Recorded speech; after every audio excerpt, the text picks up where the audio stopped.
Mais avant cela, pour Sans Frontières, direction l'Italie, nous allons retrouver notre correspondant permanent, François Baudonnet, qui va nous parler d'un endroit dont le nom, hélas, nous est familier depuis déjà pas mal d'années et qui est associé au drame des migrants. C'est l'île de Lampedusa. Alors, c'est un drame humain, c'est évident, terriblement humain. Et il y a aussi, pour les insulaires, des conséquences économiques que l'on ne pouvait pas soupçonner.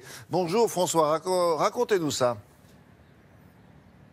Oui, bonjour Liam. Alors effectivement, l'île de Lampedusa, c'est un petit caillou qui se trouve en pleine Méditerranée. Sa superficie est de 20 km². Pour vous donner un ordre d'idée, c'est 4 fois plus petit que l'île de Ré, en France par exemple. Et c'est un petit caillou, mais qui est un paradis. Il y a des plages de sable fin, il y a une grande réserve naturelle.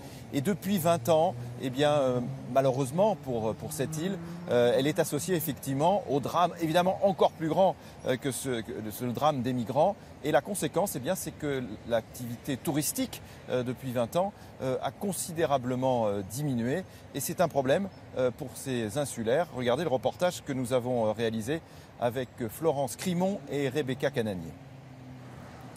C'est une île paradisiaque. Ici, le bleu de la mer n'a d'égal que celui du ciel.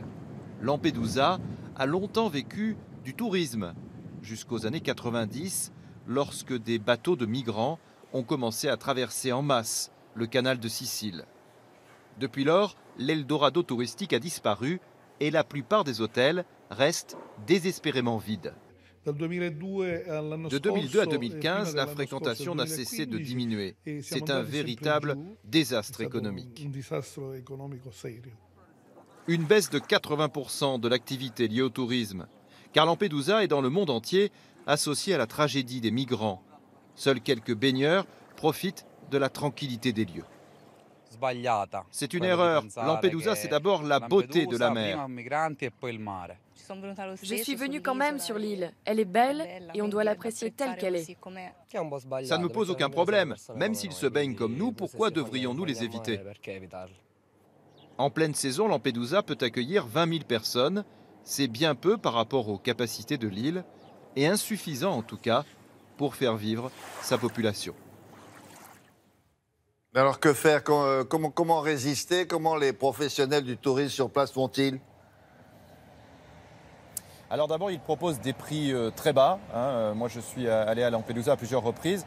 Et vous avez par exemple une très jolie chambre d'hôtel aux alentours de 40 € la nuit. Ensuite, ils jouent bien sûr sur la qualité, en particulier sur la qualité de la gastronomie. Alors il faut savoir également que le gouvernement italien a fait des spots publicitaires pour inciter ses concitoyens à se rendre à Lampedusa. Et il y a quelques années, William, Silvio Berlusconi, pardon, qui était alors président du Conseil, avait même dit moi je vais m'acheter une maison sur place, preuve qu'il lui fait bon vivre. Bon, Silvio Berlusconi n'a pas tenu parole. Mais vous savez, il y a encore une autre solution très simple, en fait, c'est de se rendre sur place et c'est d'aller en touriste à Lampedusa. C'est une façon de résister, c'est une façon d'aider cette population. Il faut savoir que les Lampedusiens, puisque c'est comme ça qu'on les appelle, sont extrêmement généreux avec les migrants. Et en les aidant, eh bien, on aide non seulement ces personnes-là, mais également les bien migrants. sûr. Oui. Et puis en plus, les camps de migrants, ça ne concerne pas toute l'île, quoi. Absolument. Non, pas du tout. C'est extrêmement limité. Le camp de migrants se trouve dans une partie de l'île. Les bateaux arrivent. Ensuite, les migrants sont pris en charge. Et donc, toute la partie la plus belle, la plus touristique de l'île est absolument préservée. Et est intacte. Oui. Et c'est un endroit magnifique. Merci beaucoup, François.